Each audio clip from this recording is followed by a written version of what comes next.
So welcome to Jumbo IS and welcome to our lecture series called Daily MCQ Practice. In this lecture series, we cover a particular day's current affairs through a set of 4 to 5 MCQs. Now, I cannot emphasize on this more, but this lecture series is very important. Please make this lecture series a part of your daily routine, a daily habit of yours, because 4 to 5 MCQs from current affairs on a daily basis might seem like little effort. But these 4 to 5 MCQs would add up to more than 1200 MCQs. And 1200 MCQs from current affairs alone. Now, ask any serious aspirant, 1200 MCQs from the topic of current affairs alone are more than sufficient for your prelims examination. Okay, so make it a part of your daily routine, make it a daily habit of yours. All right, let's begin our discussion starting with question number 1. Consider the following statements regarding GLP-1 receptor agonists.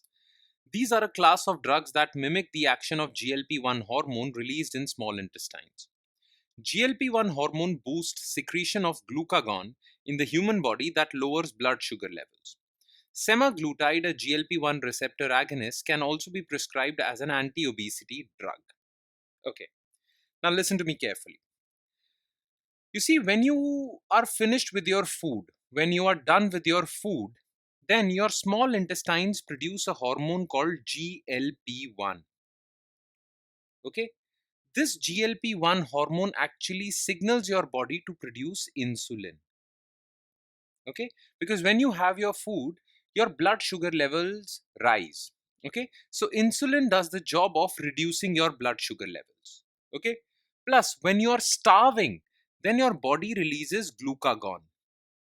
Okay, which increases blood sugar levels. So when you're done with, your body produces GLP-1, it starts the secretion of insulin and it blocks the secretion of glucagon. Okay, because your body already has a lot of blood sugar, therefore you don't need glucagon, which will raise blood sugar levels. You need insulin. So GLP-1 is a hormone responsible for increased secretion of insulin and blocks the secretion of glucagon. It also signals your brain that you are no longer hungry and you should stop eating food. Okay, when you're done with your food, GLP-1 actually tells your brain to stop being hungry. Okay, now the thing is that people who are suffering from diabetes have a problem of high blood sugar levels, right? And that is because they have become insulin resistant, or their insulin is not working. So when they are given a drug that mimics the action of GLP-1 hormone, then it leads to secretion of insulin and their blood sugar levels decline. Okay, so diabetic people are given GLP-1 receptor agonists. These are those medicines that mimic the action of GLP-1. Okay, because GLP-1 will tell you to secrete insulin, which will lower your blood sugar levels. Okay, so GLP-1 receptor agonists are a type of drugs which mimic the action of GLP-1 hormone released in small intestine. Absolutely correct, and it is mostly prescribed to diabetic patients. Okay, GLP-1 hormone boosts secretion of glucagon. No, it blocks secretion of glucagon, boosts the secretion of insulin. Okay, so this is false. Now, there are many drugs that can be categorized as GLP-1 receptor agonists. One such drug is semaglutide. Now, remember I told you before that GLP-1 hormone also gives a signal to your brain to not be hungry, right? So, semaglutide, a GLP-1 drug, is also given to people who are fighting with obesity. Okay? Because if you're given this drug, it not only reduces your blood sugar level, it also makes you less hungry. So, you eat less food and you become thin. So, semaglutide is also an anti obesity drug. This is absolutely correct. The correct answer is only to B. Alright? Question number 2. Which of the following statements is are correct regarding Central Vista redevelopment project? It aims for adaptive reuse of North and South Block into Yuga Yugin National Museum. Original Parliament House building and Rashtrapati Bhavan were designed by Edward Lutyens and Herbert Baker. India has partnered with UK for the development of Yuga Yugin Museum. Alright, now look. In the national capital of New Delhi, The Central Vista region is where all the government offices lie. There is Rashtrapati Bhavan in the Central Vista region. There is North and South Block, which houses different offices for different ministries. Then there is even Prime Minister office in North South Block. Then India Gate is there, okay, and Rajpath, which is the road between Rashtrapati Bhavan and India Gate, right? All of this is Central Vista. It also includes the Parliament building. All of this is Central Vista. Now, government recently decided to redevelop Central Vista, okay, which included creating a new building for Parliament and making the old building as a museum, creating a central secretariat which would house the offices of different ministries in that secretariat, and North and South Block would be emptied and they would be made into museums. All right. Now, all of this is known as Central Vista Redevelopment Project.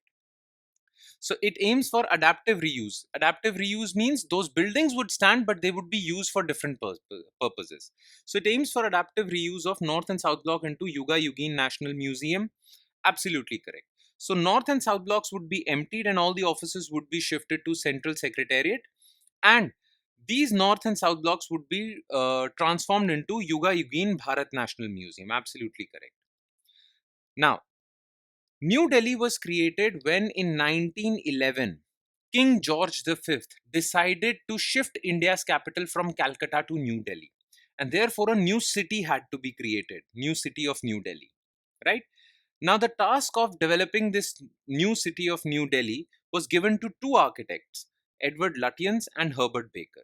They designed the Rashtrapati Bhavan, Parliament Building, North South Blocks, and other buildings. Okay, so original Parliament House Building and Rashtrapati Bhavan were designed by Edward Lutyens. Absolutely correct. Now, for Central Vista Redevelopment Project and for creation of Yuga Yugin Bharat National Museum, India has not partnered with UK. It has partnered with France. Okay, so this statement is false. 1 and 2A. Question 3. Which of the following is are correct regarding taxation of edible oils in India? Edible oils attract a lower GST rate than oils used in hair care products. In India, coconut oil is taxed at the same rate as other hair oils. Recently, Supreme Court opined that coconut oil being sold in small packets be taxed at lower rates than others. Okay. Now look, what are edible oils? Edible oils are those oils which are used in cooking. Okay, these include olive oil, coconut oil, and many other oils. Now, coconut oil has a very small distinction. Coconut oil is used for cooking, all right, as well as it is used as a hair oil, right? Now, in India, the GST taxation system is a little different. For oils used in cooking, GST rate of 5% is levied. Okay, and for oils used in hair, GST rate of 18% is levied. Now the question arose that how should coconut oil be taxed, because coconut oil is used in both cooking and hair oil, right? Now the question went to the Supreme Court. The GST department said that coconut oil sold in small sachets are used for hair purposes only. They are not used for cooking. Therefore, they should be taxed at 18%. And coconut oil sold in big bottles should be sold at 5% because they are mostly used for cooking. All right. Now, this was the situation. So recently, Supreme Court decided the matter. Supreme Court said that for all aims and purposes, coconut oil shall be treated as cooking oil only, whether it is sold in small sachets or it is sold in big bottles. So coconut oil will be taxed at 5%. No doubt that some coconut oil will be used as hair oil, which should have attracted 18%, but coconut oil will be taxed as per edible oils, 5%. So edible oils attract a lower GST rate than oils used in hair care products. Obviously, absolutely correct. 5% for edible oils, hair oil 18%. In India, coconut oil is taxed at same rate as other hair oils. No, it is taxed at same rate as edible oils. That is 5%. Okay. Recently, Supreme Court opined that coconut oil being sold in small packets be taxed at lower rates than others. No, coconut oil will have same tax rate of 5% whether it's sold in small sachets or big bottles. So this is also incorrect. Okay, only one is correct. And last, which of the following can be a consequence of high interest rates in USA? Withdrawal of foreign investment from India, higher inflation and weak export demand from India, depreciation in rupee vis-a-vis dollar. So look, whenever interest rates in USA rise, well, it gives a signal to all the investors in India to take their money out of India and invest in USA. Okay, so most of the foreign investors from USA extract their money out of India and take it to USA. This leads to capital flight from India. Now, when money goes out of India, it puts a downward pressure on rupee, and rupee basically depreciates. Now, when rupee depreciates, imports imports of essential commodities become expensive, which leads to inflation. All right. Plus, when interest rates are high in USA, it is difficult for borrowers in USA to borrow money. Therefore, people in USA have less money. When they have less money, okay, then there is less demand for Indian goods also. So, Indian exports also decline. So, basically, all in all, higher interest rates in USA is not a good thing for India. Okay, withdrawal of foreign investment from India, absolutely correct. That is a consequence. Higher inflation, I've told you, because of rupee depreciation and weak export demand from India, absolutely correct. Depreciation in rupee vis-a-vis US dollar, yes. So all three are correct. And with that, we conclude today's session. Thank you so much for watching, everyone. Just a second. Thank you so much for watching, everyone, and I'm sure it has added value to your preparation. Please do not forget to revise this lecture. Revision can be done from our notes provided on our Telegram channel, and the link to our Telegram channel is provided in the comment section below this video. Click on that link, get access to our notes, and spend the next 5 to 10 minutes revising this lecture. All right. On that note, I'll be signing off. Thank you so much.